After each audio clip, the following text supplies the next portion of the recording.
Welcome to Couch Quarterbacks.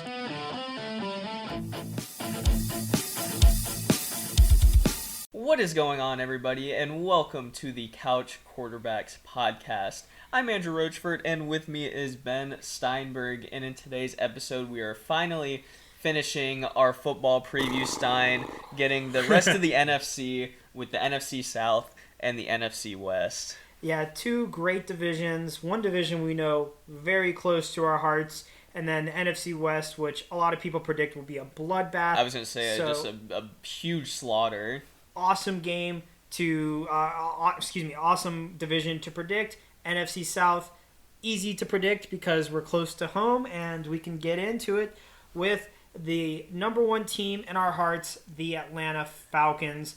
Before we get into it, Roach, I just want to quick plug my boy John Boyce and the series made on YouTube, the Secret Base series on the Falcons, 6 or 7 part series. Very entertaining. On the history of the Falcons. I think I have 3 episodes to watch. I'm probably just going to watch it all together, just, and we had a Siri interruption. Siri? Yeah. On my Apple Watch, sorry Siri about that. thinks we're talking. I'm not even wearing my watch today. But John Boyce talking about the history of the Falcons, and awesome video there, kind of leading up to the season. If you want to get hype, I'm sure you could spend an afternoon watching those. So let's get into the Falcons.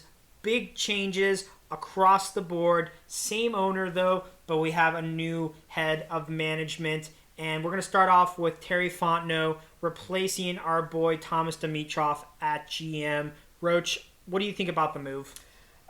I like the move. There was a couple different options that the Falcons could have gone with. They end up going with the guy that used to work for the Saints in Terry Fontenot, and I mean, so far I've got no complaints about it. He came in and inherited a pretty rough roster, so there's been no complaint. Situation, to say the least. I liked pretty much all the draft picks that the Falcons went with in terms of getting Kyle Pitts in the first round, and then just shoring up some of the many pieces that they needed to shore up. And overall I have no complaints with Fontenot's tenure. Yeah, a disciple of Mickey Loomis out in New Orleans, and a very successful tenure for him. As the Saints have been productive but have been able to get over that hump. We'll get into that when we get to talk about the Saints. So Terry Fontenot, hopefully he'll be a stalwart for a while, replacing TD. And then the head coach, the big one in a lot of people's eyes, was Dan Quinn getting the boot during the season last year. Raheem Morris steps up as the interim head coach. And the Falcons go after the offensive coordinator of the Titans, get Arthur Smith, a very crazy offensive mind, as fans were hoping for an offensive minded head coach. Yeah, Dan Quinn out the door with the 43-42 regular season record, 3-2 record in the playoffs, and some people wanted this to happen a year or two prior. Really, since the Super Bowl season, he hasn't been able to live up to those expectations and get that team back to the Super Bowl or make a deep playoff run. So Dan Quinn out the door with a 500 record, and Arthur Smith, like you said, the very offensive-minded guy, being the offensive coordinator with Tennessee. The mastermind behind Derrick Henry and the resurgence of Ryan Tannehill, a lot of people have been saying. And before we get into the Falcons, no bad blood with Dimitroff or Quinn, I think, from the Falcons fans. Like I said, did lead them to a Super Bowl and a quarter and a half away from winning the Super Bowl. So exactly, and Dimitroff really created the most success this organization has ever seen, really, in his tenure. So just great performances from those guys. We wish them the best of luck, and just it didn't work out because we need to go change of direction in Atlanta. Yeah, of course we mentioned Dan Quinn being the new defensive coordinator for the Cowboys. I don't think Dimitroff got signed up with any other anywhere NFL he's going to be team, in somebody's front office or something, if that. But let's talk about something that is staying the same for the Falcons, and that is Matty Ice coming back, age 36, coming back to his 14th season, and a very surprising stat I know he found. Only missed 3 games in his career. Yeah, so far, he's been very durable throughout his 13-year NFL career, and he still put up decent numbers last season. 4,500 passing yards. The Falcons were a very pass-heavy offense last season. 26 touchdowns, 11 interceptions. Like I said, he led the league. and pass attempts last season. So with not really having a great running game with Todd Gurley, I mean, we'll get into more with the running backs. Big red zone woes from the Falcons. A lot of those, we could add more touchdown numbers. Just kind of an average year for him, which is, that's kind of an average year for him. We look at a rookie quarterback, and those would be like amazing numbers, or a younger quarterback. So just a pretty good, guy in Matt, and definitely Atlanta's most successful quarterback. We know that, and I think we are entering the twilight of Matt's Atlanta career. We might see 1 or 2 more seasons of him. So that's what a lot of people were thinking. They might get a middle round quarterback in this year's draft. They end up not drafting a quarterback, but they pick up the undrafted Felipe Franks, and he'll be the QB. I guess the QB3 this season. I think Rosen will be the backup. The backup. So the Falcons try AJ McCarron, who goes down, is out for the season with a torn ACL. And then Felipe Franks, a non-contact injury, which is never good. Yeah, Felipe Franks was not very spectacular in all his preseason work. And then they do add Josh Rosen, who played well in mop-up duty, but, I mean, it was the last preseason game. I feel like we need more time with him.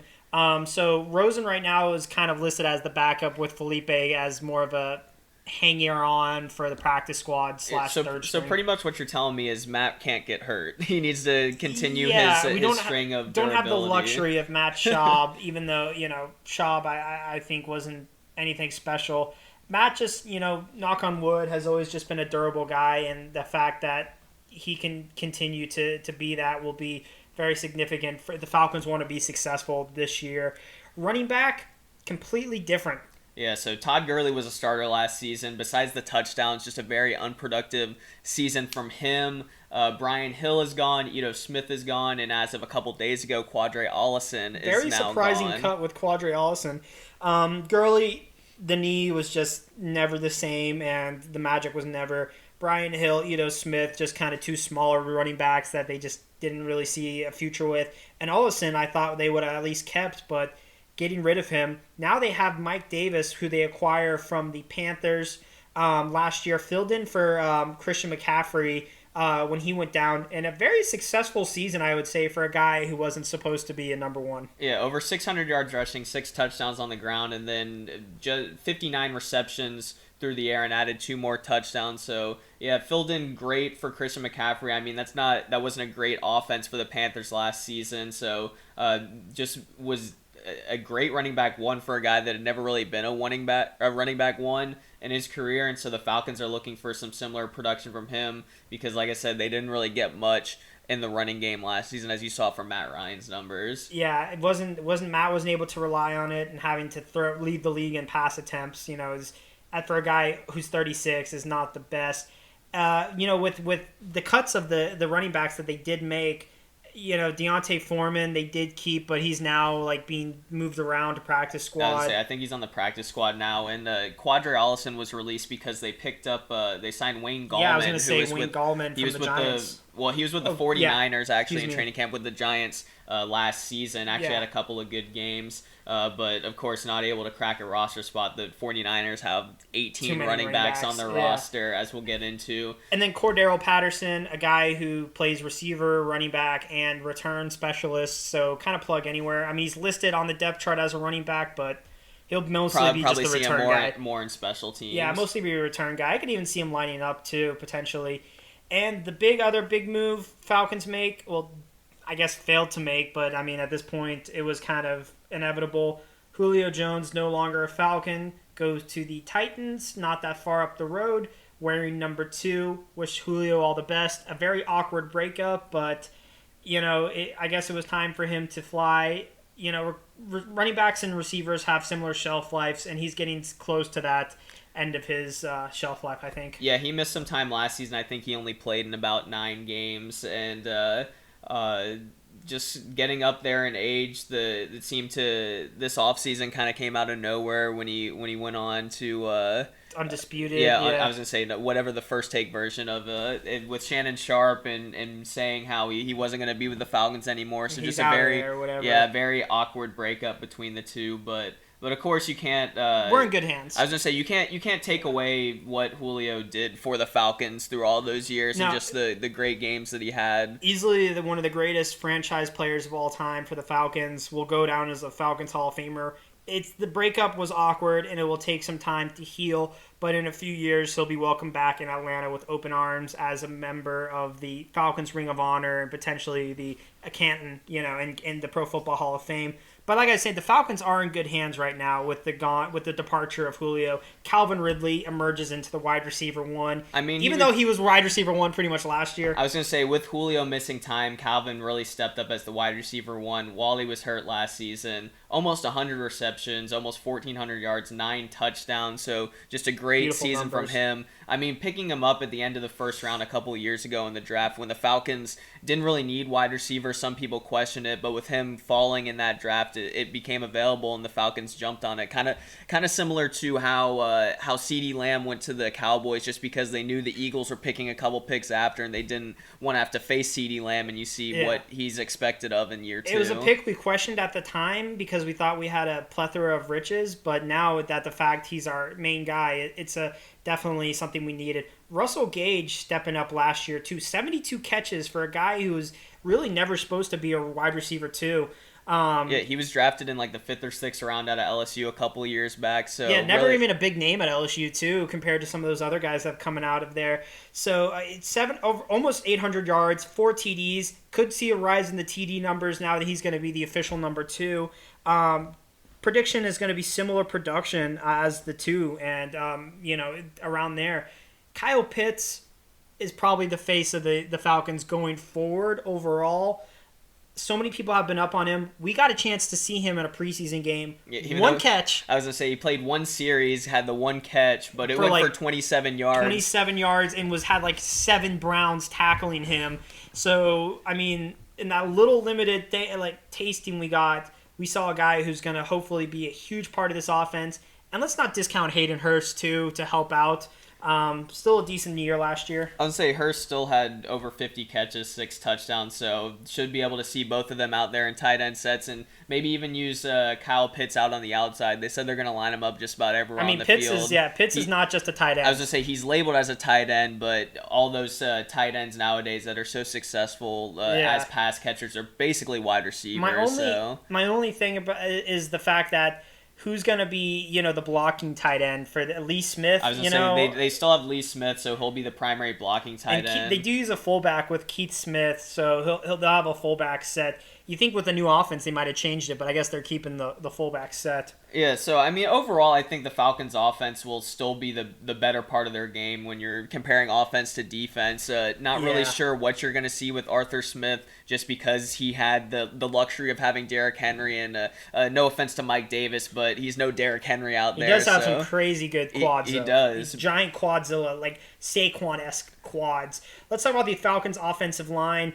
We're going to start with Jake Matthews, kind of the veteran of the group. Probably the best is the best offensive lineman of that group. Yeah, he's been steady for them for a number of years now. Yeah. Jalen Mayfield got listed as the starter just recently at left guard, so that's kind of be interesting because the 3rd round pick out of Michigan in this year's wasn't draft. Great in the preseason. I heard a lot of people saying that he's kind of struggled, so we'll see how he does. Matt Hennessy going to be replacing Alex Mack at center. We kind of knew that was going to be his job going forward. And hopefully he's going to take over and be a guy. Lindstrom, I think, is the 2nd best offensive lineman. Another younger guy. Consistent. And then McGarry, this is kind of a make-or-break year for him. Yeah, so left guard and center are probably going to be the 2 bigger question marks just because you mentioned Alex Mack leaving and then also losing James Carpenter. Yeah. But overall, the Pro Football Focus has them as the 24th ranked offensive line. But, I mean, 3 or 4 of the guys are younger guys. So if you can get some good production from them, then they could definitely be closer to an average offensive line. I think this whole offensive line is underage. I don't think there's a guy over 30, I want to say. Matthews is the oldest guy on the Matthews line. might be 30, or he's 29, and he's probably the most veteran guy on that line. Defensively, it's the same. It's the same Falcons poo-poo, but most pass yards allowed last season, 4th most yards per game, and it's going to be a lot of who's when you see the guys on the back of the jersey. It's like I have no idea who you are. Yeah, I mean, I will talk about a few the highlights. What I think. Grady Jarrett, of course, we know is probably the Falcons' defensive MVP for the past 3 years, 4 years. A guy who's just does what he needs to do. Not going to get a lot of sacks, but he's just a great run stopper and might get a sack every few games. Probably the biggest problem with him is he just doesn't have help around him, so guys can very easily They're going to double, team him. even triple team him in some of these cases with the guys they have rushing. Deion Jones also really good defender, and I kind of like Oluokun too, as he kind of emerged last year. And combine him with McCall Walker, who had a really good year last year for a young guy. So the linebacking core, I think, is good. You just don't have like a rushing linebacker. You know, these guys are more tackle linebackers, cover linebackers. Yeah, I mean, you got Dante Fowler, who's had the D-end and linebacker experience, but you saw how he was in year 1 with the Falcons. Just nothing special for him. Yeah. And then you have a really young secondary. You have a weird combination of old secondary and young secondary because you have 2 guys who I see as the future of the Falcons with Terrell and Richie Grant. And you have guys like Eric Harris, Fabian Morneau, and Duron Harmon who are going to be kind of just some placeholders, stopgaps between, for when we get Derek Stingley next year. Yeah, I mean the secondary, we don't want Isaiah Oliver and Kendall Sheffield. There's a reason why they allowed the most pass yards last season because, like you said, besides Terrell, and then they drafted Richie Grant in this past draft. There's not much back there, so quarterbacks and wide receivers are pretty much going to feast on the Falcons secondary once again. Yeah. All right. Let's talk about the fantasy for the Falcons. Matt Ryan drafted as quarterback 19, so definitely going to be a back-end quarterback. He was the quarterback 12 last year. Yeah, I think 19 is still a little bit low for him. I mean, you do lose Julio Jones, but you gain Kyle Pitts. So if you're not drafting him as like the 12th quarterback in a 12-man league, then he's definitely going to be a streamer option. You got to look at his durability too. I mean, we are homers. At least I am. I might be more of a homer than you are. But his durability. Hey, I wore my Falcons hat today. I have my Falcons underwear on. Don't worry. Mike Davis actually getting some decent value. Yeah, he's being drafted in the 5th round right now, so as kind of like a running back 2 or a flex option. He was the running back 12 last season, like we said, as Christian McCaffrey's backup. Good. So if you're going kind of more other positions early on, get him as your second running back, get him as a flex option. He's going in that same range as all the other like Myles Gaskin type. Some of these Gus Edwards, James Robinson, where the starting running back has gotten hurt for them. So. Yeah, he's not going to be an elite guy, but he's a guy who can get you some production. You just know he's going to get carries. So. Yeah. Calvin Ridley, wide receiver 6, end of the 2nd round. I honestly even think that might be a little low for him. This guy could be a monster. Yeah, I think he could be a top 3 wide receiver, if not the number 1 overall wide receiver, depending on health. I know people value running back Tyreek more than receiver, but like in a PPR, like I mean, this guy could get 6 or 8 catches a game. That's what I've got him more as like the wide receiver 4, wide receiver 3. I think he's up there right around Stephon Diggs, DeAndre Hopkins. Like you could sandwich him like right in between those 2 guys, but overall looking for a monster season from Calvin Ridley. Yeah. Russell Gage, good bench piece. I mean, he's the wide receiver 2, so once again, a team that's probably going to be trailing a lot, throwing the football. Like he should be getting targets. Like he had the 70 plus this past season, so just a great value for a bench piece. Yeah, and then Kyle Pitts, the big question mark. He's drafted very high, 3rd round ADP. Yeah, drafted as a tight end 4. Usually tight ends, it takes them a couple seasons to kind of come around, but when you're a guy like Kyle Pitts, who's an elite talent, that the skill set you usually don't see out of these 1st round tight ends, and then just not having, besides Calvin Ridley and Russell Gage, not very many targets. So you got to replace Julio's targets with someone, and I think Kyle Pitts could still be a very nice fantasy tight end when there's really not a whole lot of top end guys. Let's see him play. I want to see him play a real game, so we'll wait to that. But definitely keep an eye out on him because he could destroy, take the league by storm. Falcons defense, no, but special teams, yes. I mean, I was gonna say coup. I was gonna say coup. Yeah. Okay. I thought you were talking. I was like, you think Cordell Patterson's gonna have a couple touchdowns? I mean, he's not a bad returner. Yeah, Avery Williams is a decent backup returner. So yeah, Youngway. If you are in a league with kickers, then definitely draft him. As he was probably a top kicker option last season. But I know neither of us we're not really in kicker leagues anymore, so we don't really care about that much anymore. So going from the hometown team to the most notable team because they were the Super Bowl champions last season. I don't think this is that strong of a team. I'm just not gonna lie. That's the Tampa Bay Buccaneers, winning as a wild card team at 11-5 and end up beating the Chiefs 31-9 in the Super Bowl. It wasn't even a contest. Home Super Bowl, only team to win it in their home stadium. Unfortunately, they didn't get to have it full. That would have been probably a lot more special, but I'm sure a lot of Bucs fans were able to attend that and attend the parade and enjoy everything that comes with winning a Super Bowl that I probably will never get to enjoy in my life. Including Brady drinking some pistachio flavored whiskey alcohol, or rum or something. Yeah, he was enjoying himself a lot. He deserved it though. I mean, what can be said about Brady that hasn't been said? Honestly, I don't think there's a really lot to discuss about him. I mean, just a really good season last year for a guy who's turning 44. I was going to say, a guy entering his 22nd season, he just turned 44 years old. He was still passing for over 4,500 yards, 40 touchdowns, 12 interceptions. I mean, he's got all the guys around him. I would say something notable for their QB room is drafting Kyle Trask at the end of the second round. So, once again, everyone's wondering when is Father Time going to catch up to Tom Brady. So it seems Father Time's undefeated, but Brady's making a big case that he can go 1 in a billion with Father Time, and so records. That's what the Bucs kind of trying to prepare a little bit for the future without Brady in terms of getting a guy, I guess, that resembles him and his skill set with Kyle Trask. And they also still have Blaine Gabbert, but that's not really. That's Blaine Gabbert. That's the Blaine Gabbert second. Sorry for wasting y'all's time. Running back. This is very interesting because they've got 3 running backs that it's kind of like Brady back in his Patriot days with Belichick. They're probably all going to be used. Yeah. You have Leonard Fournette, who had the great playoff run for them that helped them get and win the Super Bowl. Ronald Jones, who was their starter for the majority of the season, then ends up getting injured. A little under 1,000 yards. And then you have Giovanni Bernard, who they sign away from the Cincinnati Bengals, who, of course, is exclusively used as a PPR third down back and is probably going to be the new James White in this offense. Yeah, and Keyshawn Vaughn at the 4th string, who's not like a complete scrub. So yeah, they expected him to have a nice season last year. Really, just wasn't able to get reps for them, and is still just buried in that depth chart. It's going to be hard to get reps with the running backs that they have.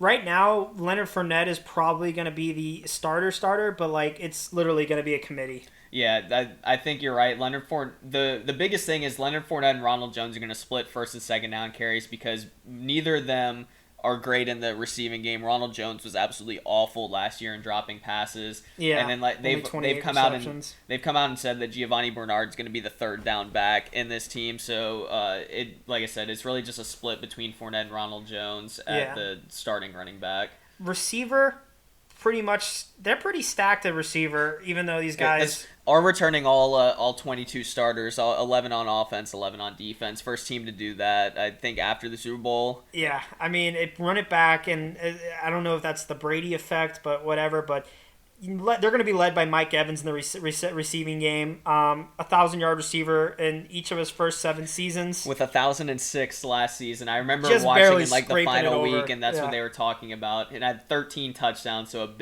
big-bodied red zone threat for Tom Brady. Yeah. Chris Godwin coming back on the franchise tag. Had some injury problems, only played in 12 games, but still had over 800 yards and 7 touchdowns. So the 1A and 1B in the receiving game. And then, of course, having the 33-year-old Antonio Brown. Played in 8 games last season, almost 500 yards and 4 touchdowns. And basically his first action, didn't really play in 2019. And I saw something earlier today. Yeah, I was going to say, and you probably saw that too, where they're saying that Antonio Brown is looking like his Pittsburgh MVP form. But, I mean, that's probably just smoke and mirrors. I don't think this guy is a complete head case, and I wish the worst on him because I've never liked him. I really hope he's not successful. I know that's weird to say, but literally, the guy is a scumbag of a human being. So I really hope that he doesn't return to that form, especially being in the Falcons division. Some strong feelings about Antonio Brown. Oh, and they have Scotty Miller, too, in the slot. Yeah, you can name about like 6 wide receivers on this team. Yeah. And then Rob Gronkowski, of course, Gronk and Brady back together again, 32 years old, which you'd think he'd be like 38 also. 45 receptions, 600 yards, 7 touchdowns. He's going to be a red zone threat for Brady. And after having another full season, just kind of getting the conditioning back and getting back into his football form. And then they also get O.J. Howard back from a torn Achilles. Yeah, he comes a back promising from young year. tight end. Yeah, so Gronk won't have to carry the load. And they still have Cameron Brate, which is funny. Yeah, it seems like he's been on the team for a number of years as well. Yeah. Their offensive line projected 5th best for Pro Football Focus. There's really no star, but like I said, really not a weak spot either. Once again, returning all 5 starters from their offensive line. So yeah, really no weak spot. I mean, no star, but Wirfs and Marpet are pretty good. Wirfs had a great rookie season. Yeah, but like I said, really no weak spot. Just kind of a solid offensive line. And then the defensive side of the ball, like we said, returning everybody, so they definitely have some great names. That's what they were the best rush defense last season, notably. Yeah, I mean, you got JPP, William Golston, Vita Vea, Ndamukong Suh, Devin White, Lamonte David, Shaq Barrett, who was ridiculous. This is pretty like Redskin or Washington football team-esque, like defensive side of the ball. Antoine Winfield Jr. had a great rookie season last year. So just kind of like a great like who's who of defensive players. Once again, I mean, you're naming the names. It's like, yeah, they won the Super Bowl last season. When you bring them all back, of course, they're projected to have, once again, a stout defense. Yeah. Looking at from the fantasy side of things, you're pretty much going to want just about anyone of note on their team. Brady's being drafted as the QB9, round 6. He was the QB8 last season. I think even in age 44, just because of everyone around him, he's going to have a great season. Yeah. Leonard Fournette, Ronald Jones is probably the biggest question mark. I don't like either guy because there's not a for sure like who's going to be the starter. Yeah. They're both being drafted in the 6th round. Jones, because he played pretty much the majority of the season last year, was the running back 20. And then you could even pick up Giovanni Bernard just because he's a PPR streamer. Yeah, he's going to be out there getting catches on 3rd down. Yeah, it might be good for a touchdown or something. Which honestly, like if I had to pick anyone from these 3 to get on my fantasy team, it'd probably be Giovanni Bernard just because he has a set role in this offense. That's true. Unless one of them, forms a role, but yeah. We'll see. Evans and Godwin both have been pretty good receivers and are drafted as such.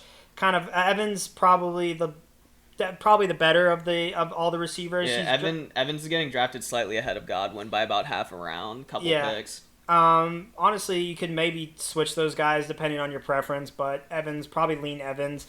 And then Antonio Brown, it's going to be interesting with him. He's kind of a question mark. Yeah, of course, being the wide receiver 3 on this team, so not for sure on the targets that he's going to get, but he's got an 8th round ADP, and just because of how dynamic this offense is, he's going to have some blow-up games, so definitely a quality guy to have on your bench, and then hopefully just start him in the weeks where he has a good game. Does Gronk still have value is a question?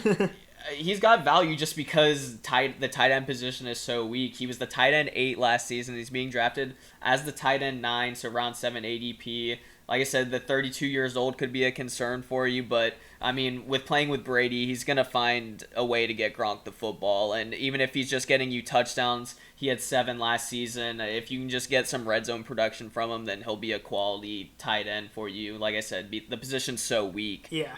Exactly. And then the Bucs defense, take them. They got names. They're returning everybody. Yeah, they were 9th best last season. Expect them to have another top 10 finish. They could even be better. Season. They could even be better as some of those younger guys get more experience.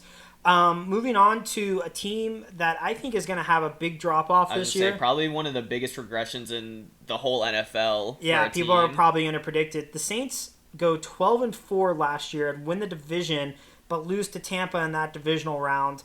You're going to see a team go from 12-4 to potentially a losing record. Yeah, I think a lot of people are predicting the second place in the division. The Bucs are number 1 in the South. The second place is way up in the air. The big thing with the Saints is obviously Drew Brees retiring. He's been the quarterback for the team since 2006. So having to replace him at the helm, Jameis Winston, it's your time to shine, I guess, bud. Yeah, last time we saw Jameis in a starting capacity was in a legit starting capacity was his 30-30 famous 30-30 season. Yeah, the 33 famous touchdowns, Jameis. 30 interceptions. He was a 5,000-yard passer in 2019 Walk with the off Bucs pick six against the Falcons. Yeah, Deion Jones, love that play.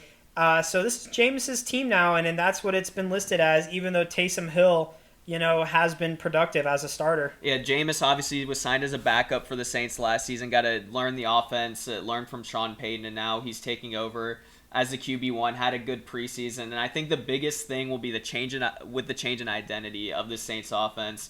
29 passes that traveled 20-plus yards last season. That was the fewest by a team since 2014. So everyone knows Drew Brees' arm strength with age had really gone downhill. Jameis being the gunslinger that he is. So that's going to be the huge change in this offense. Is him really going to try and stretch the ball down the field compared to Drew Brees, who's playing it safe? Yeah.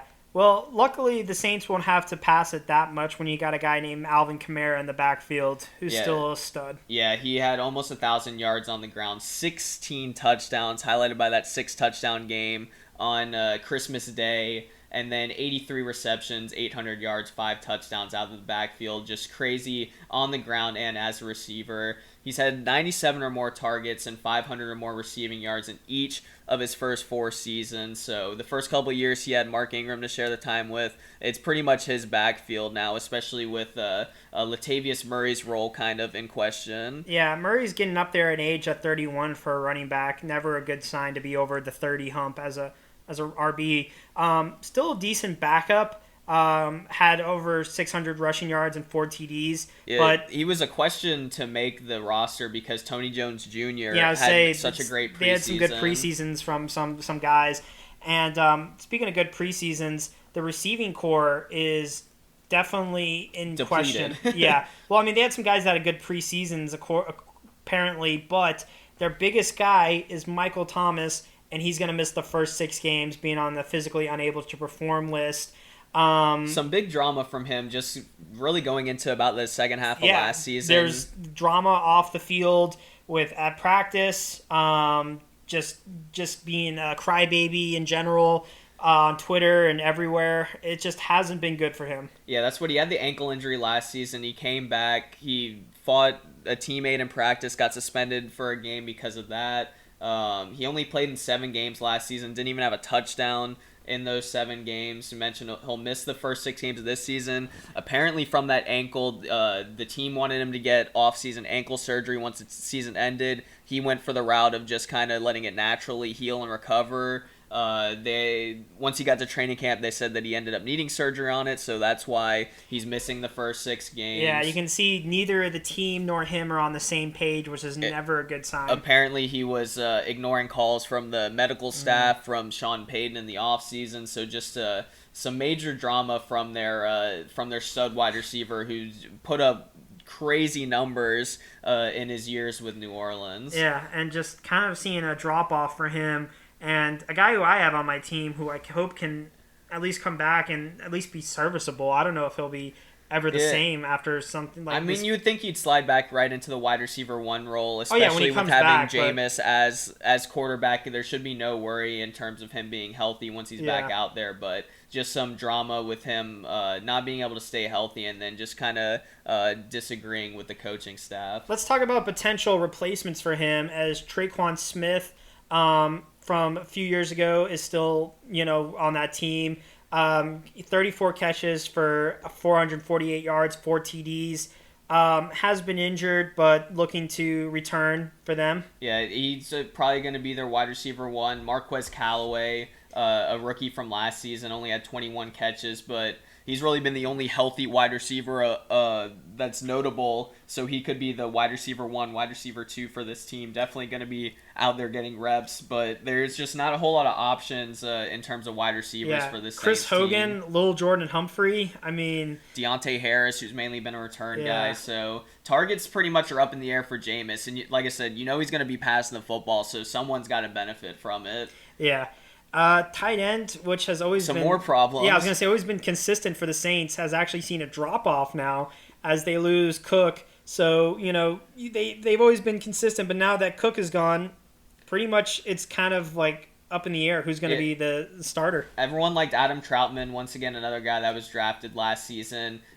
He got injured in the preseason with a knee injury. Nick Van Nett, who's been kind of just around everywhere, mainly a blocking tight end, he's got a leg injury. Yeah, he's Both on are IR. questionable. I was going to say Nick Van Nett's on IR. Troutman is questionable for week 1. So Jawan Johnson, a college wide receiver that they've converted to tight end, could be their tight end number 1 to start out week 1. So once again, just a very limited pass catching options for James. Not as safe as a guy like Jared Cook or even going back to like Jimmy Graham or just the tight ends they've had in the past.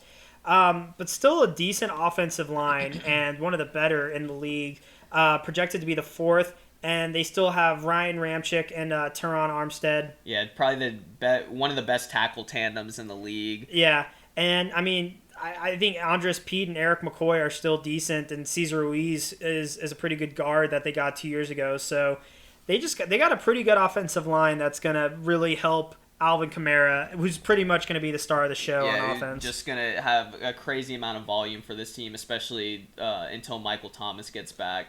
But on the defensive side of the football, they had a lot of losses. We talked about in some former episodes about all the cap problems that they were going to go into going into this offseason. Yeah. Just some of the notable names they lost on defense: Sheldon Rankins, Trey Henderson, Quan Alexander, Alex Anzalone, Janoris Jackrabbit Jenkins, Justin Hardy, and that's just to name some of the notable guys. Yeah, those are the starters that they lose. So it's going to be hard for them. They still do have Cam Jordan, who's kind of their defensive MVP. Still giving that Marcus Davenport a try. Marshawn Lattimore still. And the ageless wonder Malcolm Jenkins returns. Yeah, I mean, this was a top 5 defense in terms of yards per game allowed and points per game allowed. That last season, if I can talk. Probably going to be closer to the middle of the pack, I would think, for this defense, just because of all the losses that they suffered. Yeah, definitely a drop-off from what they've had. Losing all those names, and with the offense not being as good, they're going to have to work overtime, and so this defense is going to be a kind of a downgrade to what they've been.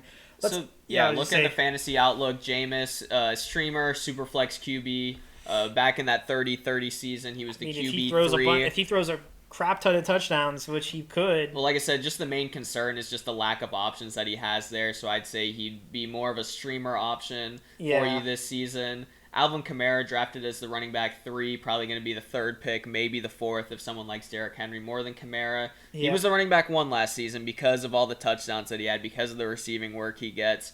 But like I said, I mean, no Michael Thomas. He's also not going to have a 6-touchdown game again. Yeah, I mean, they could just be kind of like Todd Gurley a couple years ago when he was with the Rams, loading up the box on them just because of the lack of firepower around him. Yeah, which if you're a defensive coordinator, that's how you're going to draw it up.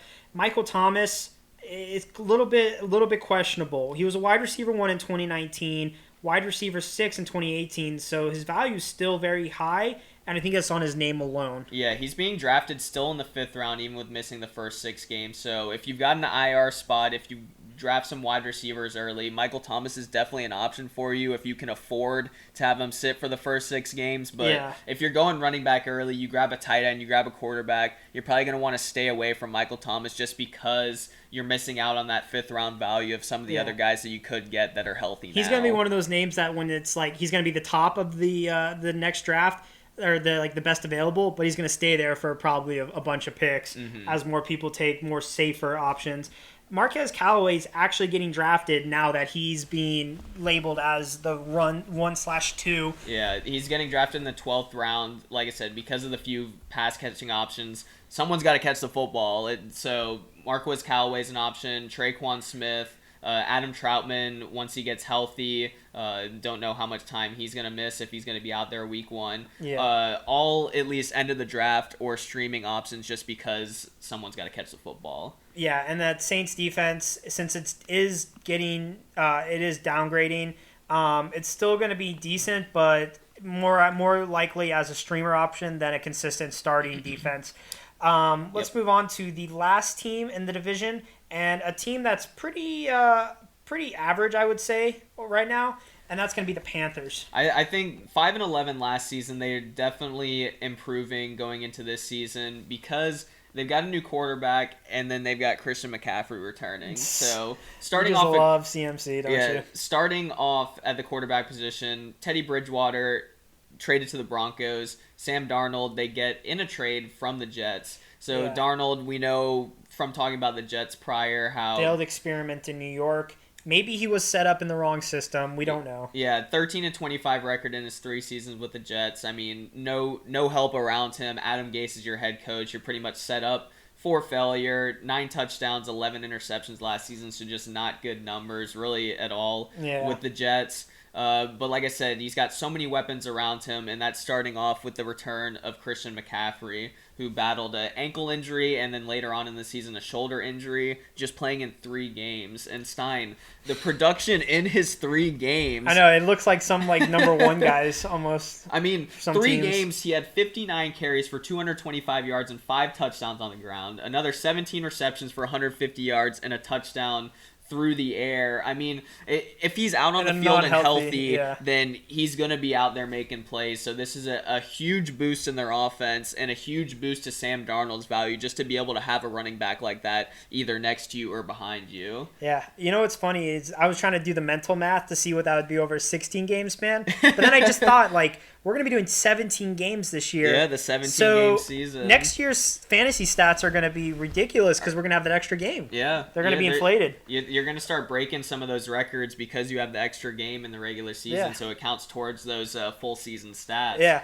But, behind Christian McCaffrey, they get Chuba Hubbard, who from Oklahoma State, who they I don't know if did they draft him? Yeah, they drafted him. He's had a great training camp so far for them, too. So he's lined up in the running back 2 spot. Yeah, McCaffrey goes down. I'm sure he'll be capable. And then they put in a waiver claim for Royce Freeman, pick him up from Denver. He's going to be the running back 3. And just a guy, once again... They were pretty thin on their depth chart, so a guy that's had experience in the NFL prior, just a nice depth option. I'm sure they wish they kept Davis. They were able to keep Davis, but Falcons were able to get him. But they got a decent depth behind McCaffrey, who's probably expected to be completely healthy and be consistent throughout the season. And then looking at their wide receiver core, I think it's a pretty underrated I was gonna say that 1-2-3 combination. You talk about DJ Moore as your wide receiver 1. 66 catches, 1,200 yards, only 4 touchdowns last season. Expect a spike in those TD numbers. 2,000-yard receivers from last year, and the other one being Robbie Anderson. Yeah, more of your possession receiver as he had 95 receptions compared to the 66 for DJ Moore. 1,100 yards, and he had only 3 touchdowns. Remember, he was on the Jets a couple years ago, so he reunites with Sam Darnold. And because of those great numbers from last season, he got rewarded last week with a 2-year, $30 million extension from the Panthers. He was entering the final year of his deal. Yeah. Like I said, much deserved for Anderson after his season last year. Yeah, I mean, 95 catches for only 3 TDs. Hopefully they're going to get some improvement there. I think Darnold might be a better passer than Bridgewater or whatever they were using last year. So, hopefully that will make his numbers a little bit better. And then they draft Terrence Marshall at LSU in the 2nd round. A lot of people thought he was going to be a back-end first-round pick, maybe going to the Ravens when they had both of those picks, but they get Rashad Bateman, so he drops to the 2nd round. And I think it's a great wide receiver 3 option for this Panthers team. Yeah, didn't finish the end of the last season last year due to the COVID and the short season. But Terrace Marshall, really good career at LSU. And could be along the lines of great LSU receivers, the next in line, following Jefferson and those guys. That's what, and look for great years from these wide receivers because tight ends, there's really no one significant. Yeah, I was going to say. Dan Arnold, Ian Thomas, they draft Tommy Tremble. Arnold had probably the best stats from last season with the Cardinals. He had 4 touchdowns, 400 yards receiving, but really nothing notable from these tight ends. So expect a lot of the receiving work to go to these wide receivers. Yeah.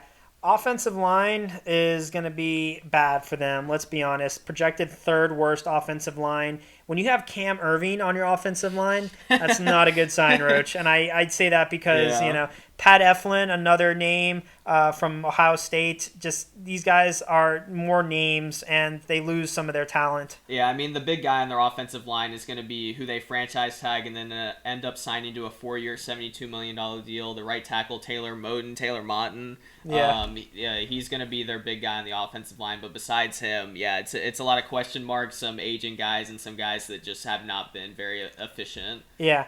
And defense, very, very young. Okay, they have some guys who are going to be good, but it's going to take a little while. They do add J.C. Horn, which a lot of people were saying was a steal in the draft from South Carolina. A lot of people hometown guy. I would say some people were kind of surprised with it because everyone thought Patrick Surtain was the number one corner. They end up grabbing him at the 8th overall pick. Still was supposed to be a great corner. But they add him to that young defense. Yeah, and this defense, I mean, they do have some guys who I think could really blow up in time. And a guy like Brian Burns, Derek Brown out of Auburn, hopefully see a full season of him. And then Jeremy Chin, a very underrated guy who low-key might be the best young safety in the NFL right now. Yeah, so definitely have the pieces there. It just might be a couple years till you see it pay off and come to fruition. Yeah. But overall, probably about an average defense right now. Yeah, and it's going to improve, though, as time goes on. And then the fantasy outlook, Sam Darnold, he has some streamer upside just because of the weapons he's got around him. Definitely get him in a super flex league. Christian McCaffrey, he's going to be the first pick off the board unless someone is a crazy. Really big Derrick Henry fan.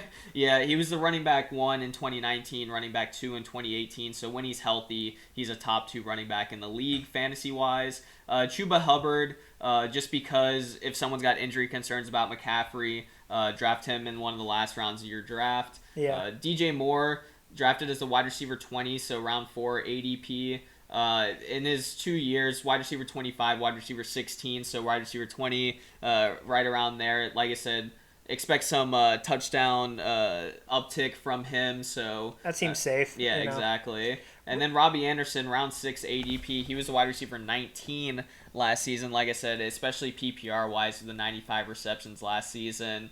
Definitely a safe pick. Yeah, tight ends, no, nothing notable there. Not even a streamer, really. No. And then the Panthers defense could definitely stream. They could be a stream, yeah. Yeah. And then let's move on to the NFC West, the final division that we have to cover. Yes, this one's going to be a bloodbath. Yeah, and let's start off with a team that probably battled the most injuries last season, and that's the San Francisco 49ers, who because of those injuries were only 6-10 last season.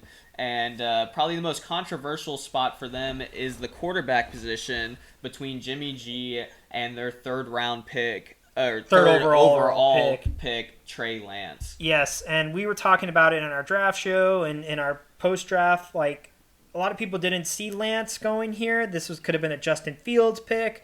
This could have been, Penei Sewell. This could have been a Zach Wilson, depending on how other things moved. So Lance is a very interesting guy, a guy who got to play one game last season in college due to the COVID restrictions at North Dakota State.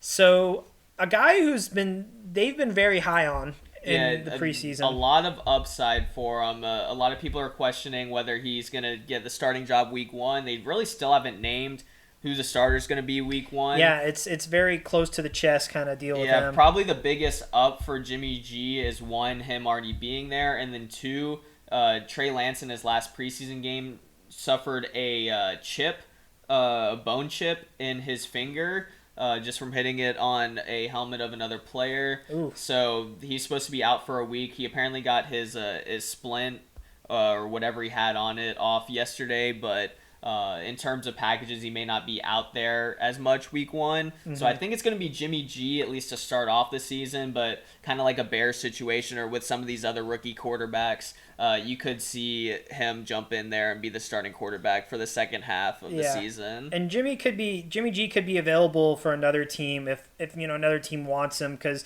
I think Lance could be the future of this, because that's why they drafted him so high. Probably predicting him to be the guy of the future. Yeah, Jimmy G had a great 2019. He was okay last season. He only played in 6 games. They had a 3-3 record. Yeah, and that's definitely one of his big knocks is his durability. Yeah, 7 touchdowns to 5 interceptions. So, yeah, I mean, if someone wants to take on his contract, then definitely get traded somewhere else. But I think Trey Lance, obviously if you're the third overall pick, you've got to have some sort of future with this team. Yeah. And I think he's definitely going to be that, especially later on in the season. Speaking of kind of rotating position groups, let's talk about the running backs, because that's just always been a rotation for them. Yeah, I mean, Kyle Shanahan just producing like great running back after great running back. Yeah. Raheem Mostert is supposed to be the starter. Of course, he's the incumbent guy. He is 29 years old and really kind of broke out a year or two ago. He battled injuries just like everyone else on this team last season, only playing in 8 games. Had 500 yards on the ground, nothing really notable through the air. But in 2019, he was a 10-touchdown guy, almost 800 yards. So he's going to be the starter, get the majority of the carries to start. Yeah. Take 2 running backs, Trey Sermon out of Oklahoma and Elijah Mitchell out of North Carolina, right?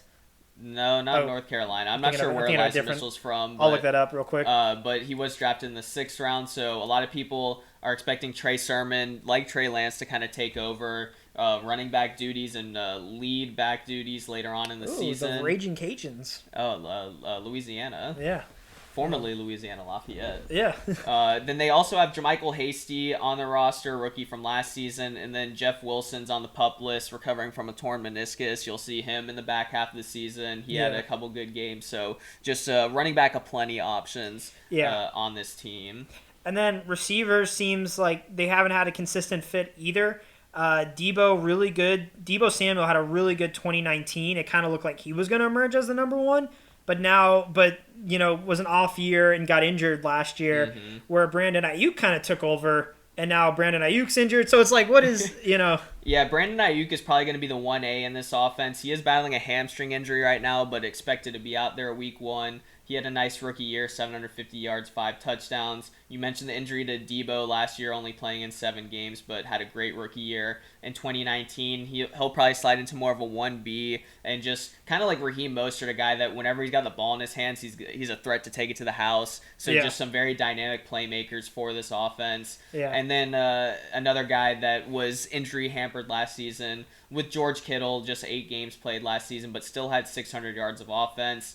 A guy that had 85-plus receptions and 1,000-yard seasons in 2018 and 2019. So having him back and healthy, hopefully for a full season, just another offensive playmaker for this team. Yeah. Offensive line, they are projected 9th best, but I think that's a little bit that's a little bit low. I think they honestly should be projected a little bit higher, because they have a who's who of great tackles with Trent Williams and Mike McGlinchey. Yeah, so we mentioned probably up there with the Saints and as one of those elite tackles with Williams and McGlinchey. They add Alex Mack, formerly of the Falcons, of course. He is 35 years old. And then they use a 2nd-round pick on a right guard in Aaron Banks. He might get the starting job week 1 this season. But, yeah, like I said, just a lot of good names on this 49ers front. Laken Tomlinson is pretty decent, too. So, I mean, those 2 tackles, though, and they did make Trent Williams the highest paid offensive lineman, and McGlinchey, a kid out of Notre Dame, combining him with Banks, who's out of Notre Dame. So you got Notre Dame offensive linemen.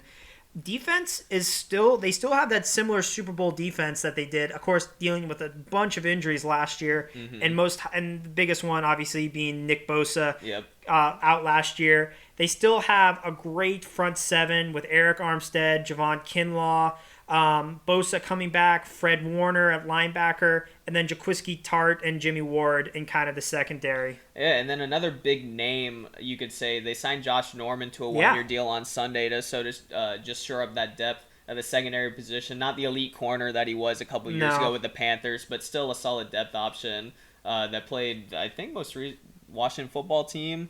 I think so. Yeah. He's on the Bills. Yeah, he got the stiff arm of death from Derrick Henry. Yeah, so exactly. He's bounced around the past couple seasons. Yeah. All right, let's talk about fantasy. Jimmy G, just straight up no, because he's never been consistent. Yeah, and just probably won't be the starter on this team for too long. Trey Lance is a guy that a lot of people like to stash later on. Yeah, not draft. A bad gig. Yeah, he's around 12 ADP right now, so just kind of wait for him to become the starter, because when he does, he should be an elite option, especially because of all the guys he got around him. I mean, Mostert you're drafting in the 6th round, Sermon in the 7th round, expecting him to do big things later on in the season especially.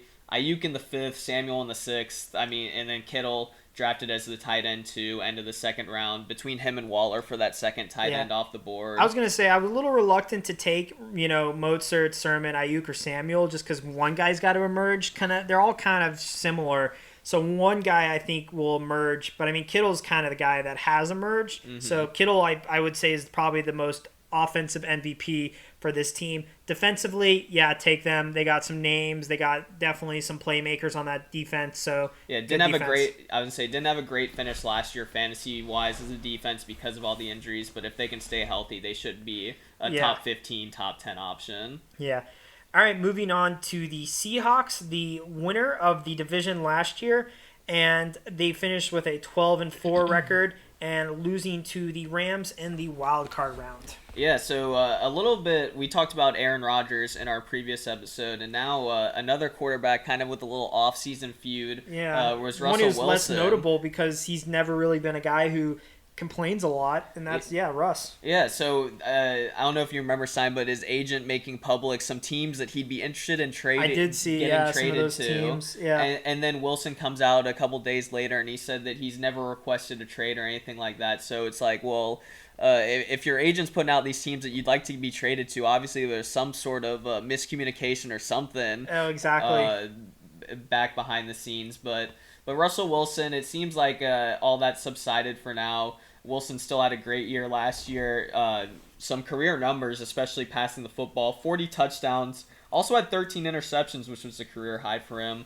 But 70%. The fact that 13 interceptions is a career high, though, is ridiculous because that's still not that many. Exactly. 70% completion percentage. He was a 4,000-yard passer. QBR is 74. The big thing for him throughout his whole career is the Seahawks have struggled to get him a competent offensive line. Yeah. He was sacked 47 times last season, been sacked 40 or more times every year except his rookie season. So it's a guy that he hasn't missed a single game, Stein, but been sacked so many times throughout his career, which is crazy to me.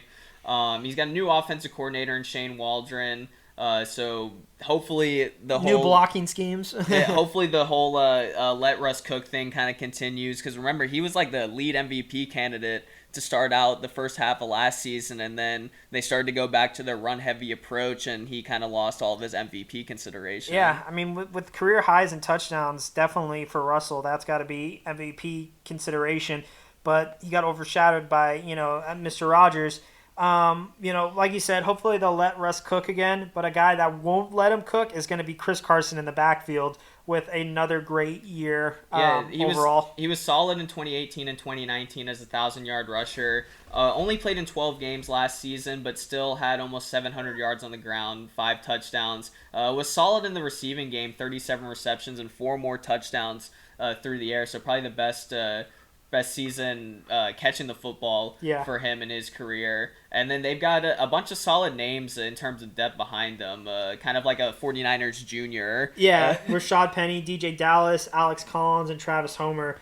So definitely guys that they can kind of plug in at that running back too if Carson goes down. But Carson really is the number one guy, easy, like set in a way. Mm-hmm. And then they've got 2 great dynamic receivers in DK Metcalf and Tyler Lockett, and that's kind of where it falls. Yeah, I was gonna say they really complement each other's skill set though, because DK Metcalf, obviously the big bruising guy, and then you got Tyler Lockett as your deep threat downfield. Yeah, Metcalf 83 receptions, 1,300 yards, 10 touchdowns. Lockett 100 receptions for almost 1,100 yards and 10 touchdowns. So great production from both of those guys, and then of course having Russell Wilson as your quarterback getting them the football, it just paid off dividends for them. Yeah. Also, they do have Freddie Swain, and they draft D. Eskridge. Dwayne Eskridge. Sorry. And so those are going to be a little bit of wide receiver depth. But, I mean, 2 guys that both over 1,000 yards and over double-digit touchdowns each, like, those are going to be the main 2 guys. Yeah, and then tight end-wise, they add Gerald Everett, who had 400 yards and a touchdown with the Rams last season. Haven't seen crazy tight end production in Russell Wilson's career. They've never really had a big notable name. They tried out Jimmy Graham there for a couple of seasons. That never stuck. Didn't really do much. So just expect most of the receiving work to go towards Metcalf and Lockett. Yeah. They are trying to help the offensive line. Right now it's projected to be the 19th offensive line. Was average in pass blocking last season. Yeah, so They were 16th in pass blocking last year, was the best of Russell Wilson's career, which is saying something. And he still got sacked a bunch. Yeah, well, and also just saying something because they've gone to the playoffs pretty much every season and just haven't had a great offensive line. Yeah. They try to upgrade it with, they got DeJuan Brown at the anchor, and they do get Gabe Jackson from the Raiders to help out, that offensive line. Yeah, Dwayne Brown right now is kind of holding out, waiting for a new deal. Russell Wilson has been pretty adamant because he's been their best offensive lineman to get him a new deal, so that was another thing that kind of made him unhappy in the offseason that they wouldn't sign him to an extension. He's supposed to be out there week 1, but didn't practice much in training camp. Yeah. And then their defense, they allowed the second most pass yards, but the 5th fewest rushing yards in 2020. So overall, that kind of made them an average defense. Yeah, it kind of balances it out. They're not as defensively viable as they were years ago. Yeah, the Legion of Boom. Yeah, Jamal Adams, is going to stay on with a pretty big extension, 4 years at $70 million. Yeah, made him the highest paid safety in the league. All those guys that from the years ago, the Cams, those kind of guys, the only guy who's still there is Bobby Wagner, who, is definitely getting up there for his position at 31 for a linebacker.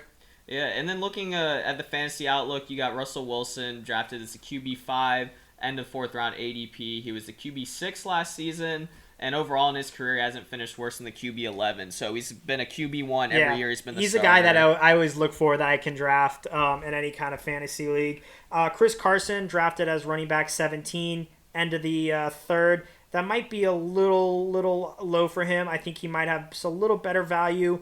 But he has kind of been all over the place with his last 3 seasons. 19, 12, and 15 in the last 3 seasons. So in that 12 to 20 range, it's pretty fitting for him. Big question mark if Carson gets hurt, who's going to be the number 1? Rashad Penny's been battling injuries the past season and a half. Yeah. You got 2 of the younger guys with Dallas and Homer, and then Pete Carroll seems to always love Alex Collins every single year, so who knows if Carson goes down, which one of those guys to pick up. And if they get someone else, somebody off a practice squad, there's always a few running backs that just emerge out of nowhere. Yeah, and then, of course, DK Metcalf, Tyler Lockett, you're getting both those guys. Metcalf is being drafted as the wide receiver 5. So in the middle of the 2nd round, he was the wide receiver 7 last season. Yeah, I could agree with that. I would say definitely going to be one of the top wide receivers off the board. Yeah. And then Tyler Lockett being drafted as a wide receiver 21 in the 4th round. He was a wide receiver 8 last season. So I think it's some great value to get him if he ends up dropping in your draft. He's a little boom bust because he's more of a deep threat guy. Yeah, but he had a few games last year. Yeah, but still a great option.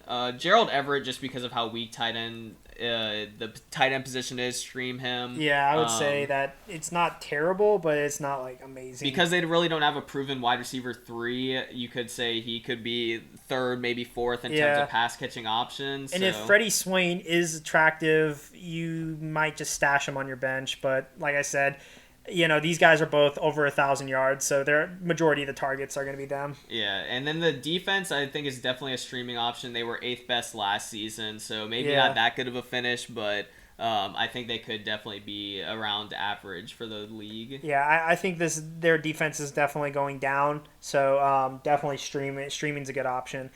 Let's go to the Rams. Speaking of defense, this is a team that's pretty much going to be notable by its defense. 10-6 last season, losing in the divisional round at Green Bay. This is a team that has completely switched their quarterback and pretty much got an upgrade, I would say. Yeah, so get rid of the guy that led them to the Super Bowl, Jared Goff, going to the Lions. They bring in the veteran Matthew Stafford. And a lot of capital traded there. Yeah, definitely. They trade a couple of first-round draft picks, also a third-rounder to get him.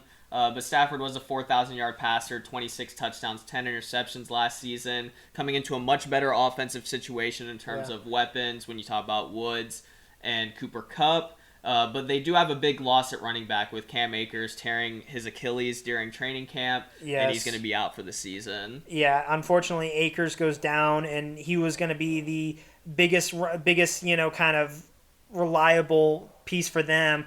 They're going to have a running back, kind of a interesting running back rotation now with Darrell Henderson, who's been there. They do add Sonny Michel, And then they got a guy named Jake Funk who's going to be interesting. Jake Funk, the 7th rounder from this past year. So Darrell Henderson is going to take over, probably get the majority of the carries. He was a 600-yard rusher, 5 touchdowns.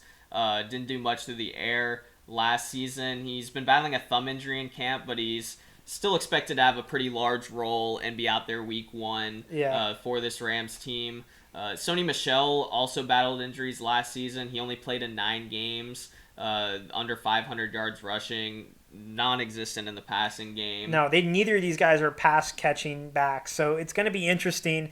Like, who's going to be the pass-catching back? Yeah, if it was one of the two, it would probably be Henderson. Jake Funk might take some pass-catching stuff. I love that name. But yeah, it's still a big loss from Cam Akers, who you saw have a great second half of the season, a great playoff run for this Rams team. Yeah.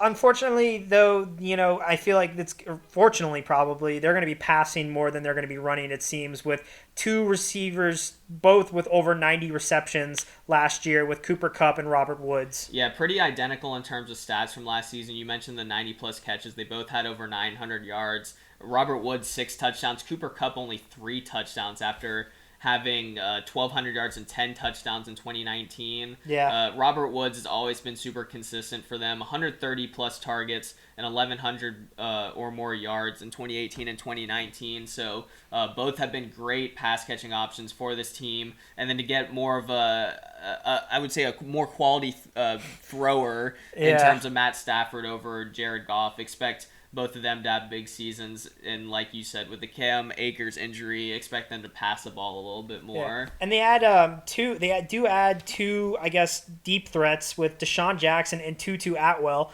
Deshaun, obviously the elder statesman of the group, probably not like he once was. Tutu Atwell was their first draft pick, not the first round draft pick because they didn't have one till the second round. Mm-hmm. But out of Louisville, hopefully they can get some deep threats from him. And they do have Van Jefferson available as kind of the wide receiver 3 right now, but we'll see what happens. He's entering his second season out of Florida, so kind of a question mark at wide receiver 3 who's going to kind of emerge and get more targets, but 3 great options for that spot. Yeah. And then in terms of tight end, a little bit crowded last year, but now with Gerald Everett gone, Higbee's going to be the sole tight end and kind of probably going to benefit from a new quarterback and just a different offense all around. So Higbee's going to step into that role with a decent season last year of over 40 catches with about 500 yards and 5 TDs. So yeah, definitely could be since there's a question mark at wide receiver 3, could be the third pass catching option behind Kupp and Woods. And I expect him to have a nice season since Gerald Everett's gone, and he'll get the majority of the work at tight end. Yeah. Offensive line is still pretty good, even though they got definitely some age. Projected to be the 8th. They do lose Austin Blythe at center, but Andrew Whitworth, I love how he's at 39. I was going to say 39 years old, and he's still been playing well in the offensive line position. Yeah. Austin Corbett is pretty good, too. Brian Allen's going to take over at center. So kind of a decent offensive line. Shouldn't be too terrible. Like Stafford should have his availability, like his availability to throw. Defense, though. Still going to have an elite defense. I mean, the fewest yards per game and points per game allowed last season. It is notable that they do lose Michael Brockers, John Johnson, and Troy Hill. So yeah, Brocker's 2 guys in the secondary. Brocker's also a big part of that defense. But I mean, when the name of the game on this defense is going to be Mr. Aaron Donald up front. Aaron Donald, who's won I don't know how many Defensive Player of the Year awards. Jalen Ramsey locked down in the secondary. So you still have those 2 big names, but in terms of just overall quality, you lose a couple other decent names on the defense. Yeah. A'Shaun Robinson, some of you Alabama fans might remember him. Leonard Floyd, some of you Georgia fans might remember him. And some decent pieces to complement, Ramsey and Donald, who are going to be the main guys. Yeah, and then fantasy-wise, Matthew Stafford's being drafted as the QB 10, 7th round. He was the QB 15 last season. I think he'll definitely be a QB 1, so top 12 guy. Yeah. Just in terms of improvement of the offensive line, the offense that he's in should be a good fantasy season for him. Definitely. Darrell Henderson's being drafted as a running back 21 now with the Cam Akers injury, so mid to late 4th round.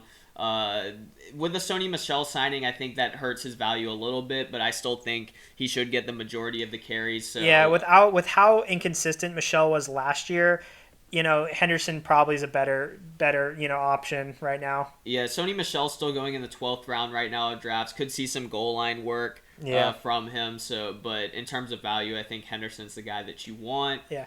Cooper Kupp, Robert Woods. It's pick one or the other. I was gonna say it's kind of like the Six, Mike one Evans. half, dozen the other. It's like the Mike Evans, Chris Godwin case. They're going back to back 17 and 18 at the wide receiver position. So the end of the fourth round.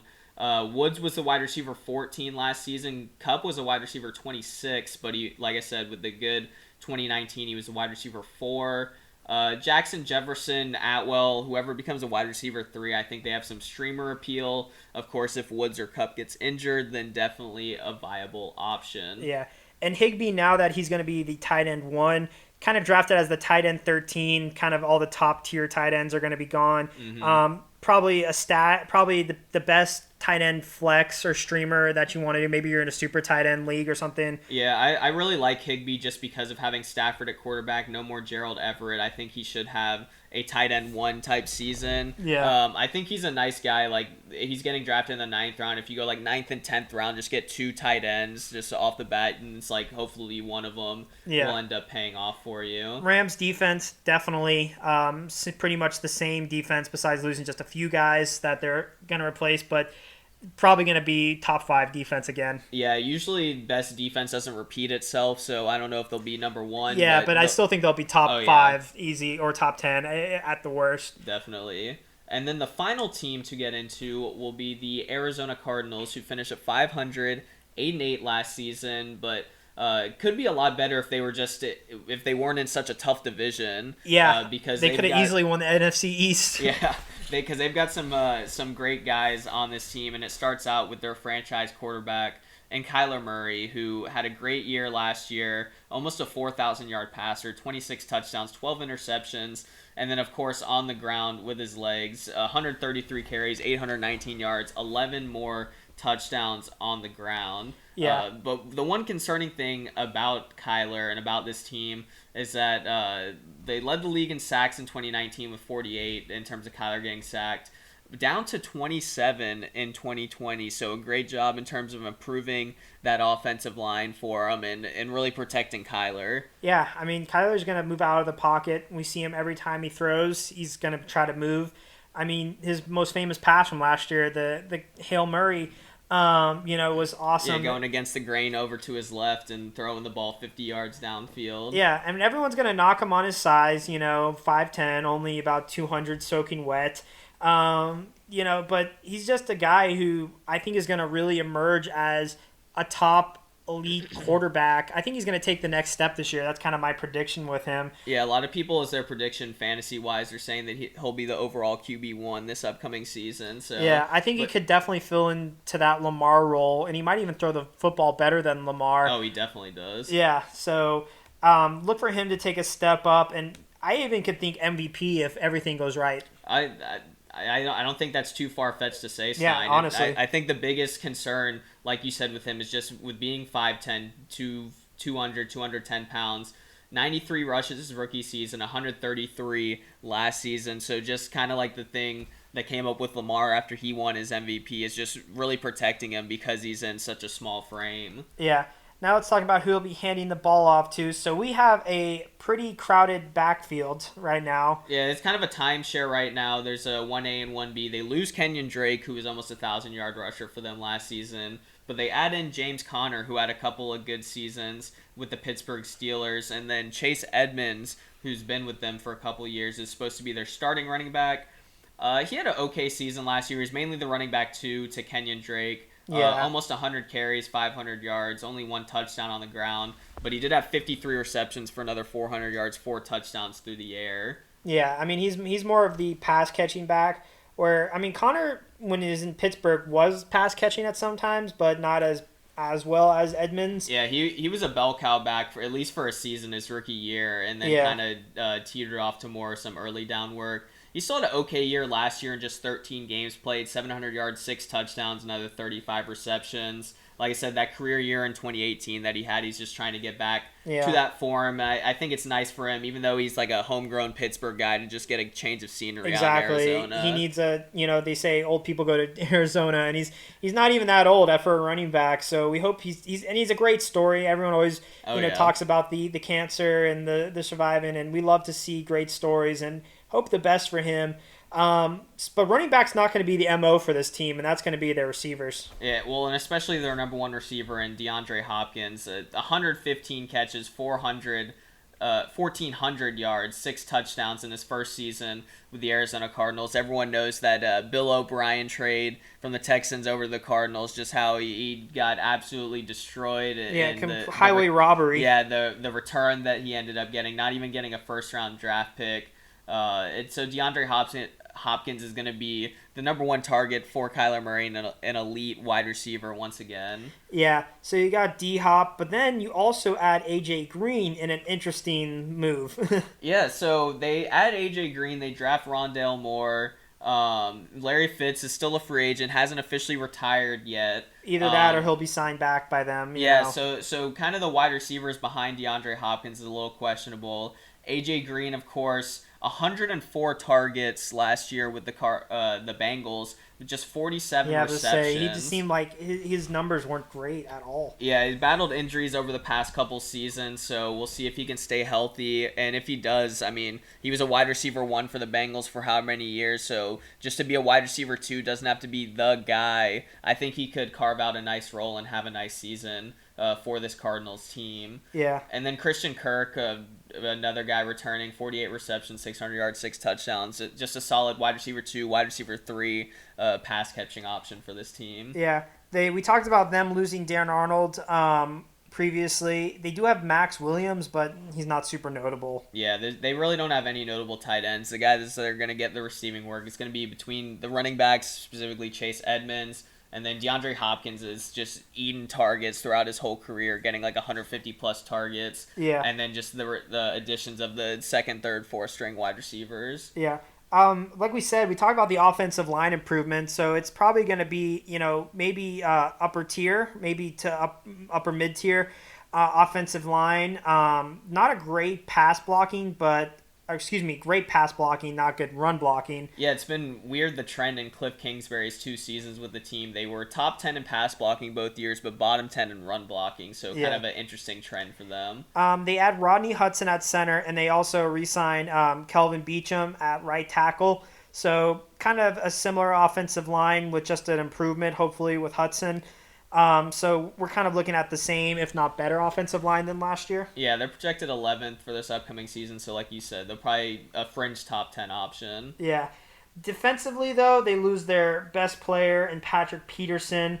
Fortunately, though, they do have some great guys that's still on the defensive side of the ball, and that's talking about J.J. Watt. Yeah, J.J. Watt taking him away from the Texans as well, joining the Cardinals for his first season not on the Texans, and then also drafting the linebacker Zaven Collins in the first round, so a couple of improvements even though they lose Patrick Peterson. Yeah, I mean, let's start at the defensive line with J.J. Watt, Rashard Lawrence, not bad, a combination, and then the linebacking core is actually pretty good with Chandler Jones still roaming, Zaven Collins, the rookie, the defensive player of the year in college by some metrics. Isaiah Simmons hopefully will be making, not a great year 1, but hopefully will making that jump. Yeah, just kind of finding his role on that defense. And I pretty much the only guy in the secondary worth notable is Budda Baker, who's been there for a minute. Yeah, and then fantasy-wise, Kyler, we mentioned how he's going to be an elite option. He's being drafted as the 3rd quarterback off the board behind Mahomes and Josh Allen. End of the 3rd, early 4th. Like I said, we both think he could be a QB1 this upcoming season. He was the 2nd best quarterback last season behind Josh Allen. Yep. Chase Edmonds, 5th round ADP. James Conner, 8th round ADP. I personally like Edmonds with where he's going. I think he's going to be, just because he's he's been in Arizona, knows the playbook and everything. I think he's going to have a nice season, and because of his receiving work as well. I'm a little weary on Connor because of the bad taste he left in everyone's mouth from last year. So maybe it might be a wait-and-see kind of attitude with him. But he's being picked up around the 8th round, but he's a guy who could drop even a little bit farther. Yeah, I mean, this is a guy that was a fringe running back, or fringe first-round, early second-round guy a couple of years back. That just shows how how fast things can change, especially the running back position. Nuke Hopkins easily going to be taken in the top 10. No doubt about that. Maybe even top 5 if some people are ballsy enough. Yeah, he's being drafted as the 3rd wide receiver off the board behind Adams and not Adams and Diggs, as Adams and Tyreek. So early mid second round ADP. He was the wide receiver 4 last season, and he's had a top 5 finish in the past 4 seasons. Like I said, he just eats targets, eats receptions, so great, especially in PPR. Yeah. AJ Green, just too old right now. Yeah, you don't really know what he's going to do coming off the injuries with a new team. I mean, if he ends up being the wide receiver 2 for this team, I think he could have a decent fantasy season. But like I said, it's just kind of a question mark right now. So another guy that you want to monitor in the first couple weeks just to see how he does. Yep. And then finally, to finish off our entire NFL prediction, the Cardinals defense is a stream defense. It could be drafted, but losing Pat Pete doesn't help. So yeah, and then last thing, Stein, since we are releasing this on Thursday, later today we have football. Yeah, will be game 1 of the season. Bucs and Cowboys down in Tampa. Let's give a prediction for how this game's going to go. All right, I'm going to write this down. So, y'all, I'm just going to let you know that we're going to try to predict every single game, and we're going to keep a running total and, have a presentation at the end of who's the better predictor. But, I mean, this is one game, so we'll probably both be the same, result. Do you want to give a score or no? I mean, just for fun, we can give score. Okay, yeah. I mean, this is one game. It'll mainly be for the winner. So I guess I'll give mine first, Stein. So we talked about the Cowboys in yesterday's episode. Zach Martin's not going to be out there. La'el Collins is questionable. Dak, first game back since the injury. They're playing against the Super Bowl champs. They're playing in Tampa. They've got everyone coming back for the Buccaneers. It's just all set up for the Buccaneers. So I mean, I'm going Buccaneers in this one, and I'm saying probably 31-20. That's not a bad prediction at all. I kind of agree with you on everything. You made really good points. Did you think I was going to go with the Lee Corso, the not so fast, my friend, setting up all this stuff to pick the Bucs? I mean, maybe. You might have been saying that the Cowboys pull off a stunner, but that's exactly what it would be, is a stunner, because I think the Bucs are going to win this game. I think this is like a celebration of the Bucs last season.